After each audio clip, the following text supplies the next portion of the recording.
మళ్లీ ప్రధానికి ఆర్థిక సలహాదారుడిగా పనిచేయగానే యూజీసీ చైర్మన్ గా నియమింపబడ్డారు మన్మోహన్. ఇక్కడి నుంచే మన్మోహన్ చరిత్ర తిరిగిపోయింది, జాతకం కూడా మారిపోయింది. అదేమంటే ప్రధానిగా పివి నరసింహారావు పనిచేయటం.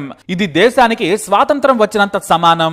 ఎందుకంటే దేశ స్థితిగతులను మార్చి ప్రపంచం ముందు తలెత్తుకునేలా దేశాన్ని చేసిన ఘనత మన్మోహన్ కి పీవీకే దక్కుతుంది. ప్రధానిగా పదవి చేపట్టడం పీవీకి నాడు చాలా సులువైన పని.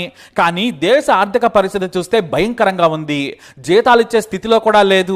పైగా విదేశీ మారక ద్రవ్య నిల్వలు తగ్గిపోయాయి. దీంతో మంచి బుర్రన్న వ్యక్తి కావాలి. పైగా రాజకీయ నాయకుడు మాత్రం ఆర్థిక మంత్రిగా ఉండొద్దు. ఆర్థిక శాస్త్రం మాత్రమే తెలిసి నిజాయితీగా కమిట్మెంట్ తో పనిచేసే వ్యక్తి కావాలనుకున్నారు పివి. సన్నిహితులు ఎంతో మంది పేర్లను సూచించారు. ప్రణబ్ లాంటి వారు కూడా తమకు మంత్రి పదవి కావాలని కూర్చున్నారు. ఆ సమయంలోనే పివికి దగ్గరైన వ్యక్తి అలెగ్జాండర్ తో చర్చించారు. ఆర్థిక మంత్రిగా తాను మన్మోహన్ సింగ్ కావాలనుకుంటున్నానని చెప్పారు. చాలా మంది ఆ మాట వినగానే పెదవి విరిచారు. కానీ